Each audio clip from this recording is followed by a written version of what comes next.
भोपाल से खबर, जहां संतोष वर्मा की बर्खास्तगी की मांग अब तेज हो चुकी है।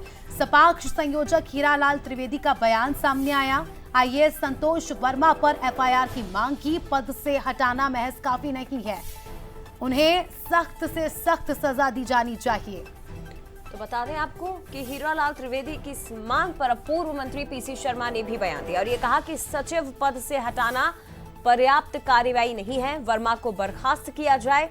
मुख्यमंत्री डॉक्टर मोहन यादव का दरअसल जो बड़ा एक्शन दिखाई दिया है कि आईएएस संतोष वर्मा अपने विवादित बयानों के बाद कृषि विभाग से हटा दिए गए हैं। डिप्टी सेक्रेटरी पद से उन्हें हटाया गया है और उनके खिलाफ बर्खास्तगी को लेकर केंद्र को प्रस्ताव भेजने की भी तैयारी है। अब इसी पे पीसी शर्मा का भी रिएक्शन आया और हीरालाल त्रिवेदी भी कहते हैं कि इस कार्रवाई से हम संतुष्ट नहीं हैं।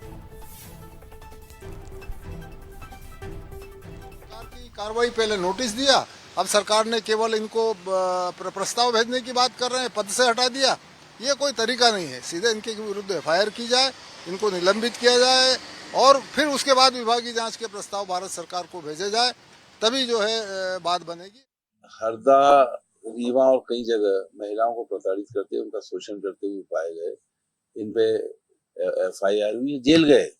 ये इनकी मानसिक अवस्था इस तरह की हो गई। दूसरा, इन्होंने जजेस से, अधिकारियों से सेटिंग करके ये सब केस अपने से हटवा के आईएएस हुए। इस तरह का अधिकारी आईएएस रहने लायक नहीं है। मैं समझता हूँ कि आईएएस का जो कैडर है उस पे ये व्यक्ति एक धब्बा है। ये कोई भी बर्दाश्त नहीं करेगा।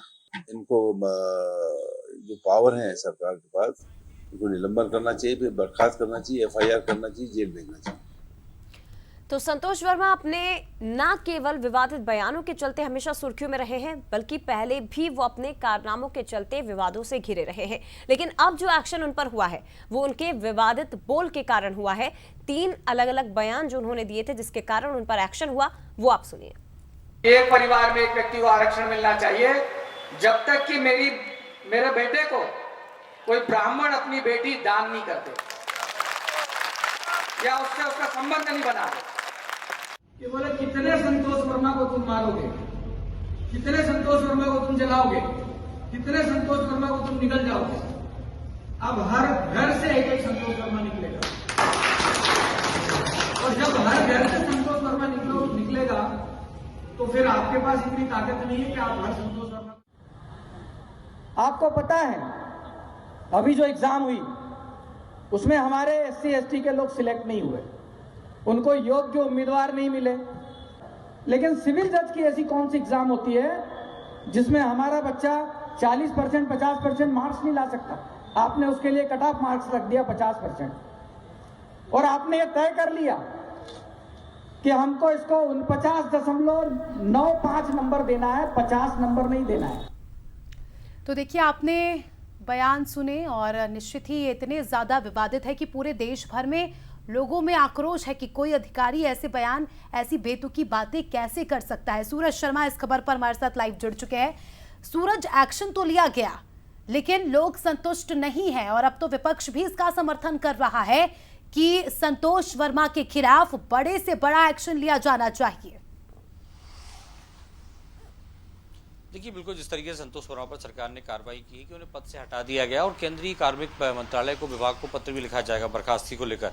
लेकिन जिस तरीके की नाराजगी है, चाहे सपाक्ष की बात करें, जो समर्ण पार्टी के अध्यक्ष हैं, वो भी स्पष्ट तौर पर कह रहे हैं कि सबसे पहले उन पर एफआईआर होना चाहिए, क्योंकि विवाद पहला मौका नहीं है। पहले भी महिला उत्पीड़न में जेल गए, उसके बाद फर्जी दस्तावेज तैयार करके आईएएस अवार्ड लिया और अब जिस तरीके से बेटियों को लेकर अपमानजनक शब्द का इस्तेमाल किया, हाईकोर्ट पर भी टिप्पणी कर रहे हैं। तो ऐसे में आखिर सरकार क्यों उन पर सख्त एक्शन नहीं ले रही? सबसे पहले उन पर एफआईआर होना चाहिए और उन्हें जेल भेजा जाना चाहिए, क्योंकि सरकार के पास अधिकार होते हैं किसी भी अधिकारी को बर्खास्त करने के लिए और 15 दिन के अंदर वो केंद्रीय कार्मिक विभाग को पत्र लिखकर अपना प्रस्ताव भेज सकता है। तो ऐसे में अभी भी नाराजगी खत्म नहीं हुई है। जिस तरह की हम देख रहे हैं लगातार पूरे प्रदेश में अलग अलग जगह पर चाहे पुतला दहन हो, धरने प्रदर्शन किए जा रहे हों और एक ही मांग की जा रही है कि संतोष वर्मा पर एफआईआर होनी चाहिए और उन्हें जेल भेजा जाना चाहिए। क्योंकि कारण बताओ, नोटिस या पद से हटाना जो कार्रवाई है वो नाकाफी है, उन पर सख्त एक्शन लेना बहुत आवश्यक है, ताकि आने वाले समय में किसी भी प्रकार से किसी भी समाज की बेटियों पर इस प्रकार कोई अपमानजनक शब्दों का इस्तेमाल ना कर पाए। ये कम से कम एक नज़ीर बननी चाहिए ऐसे अधिकारियों पर,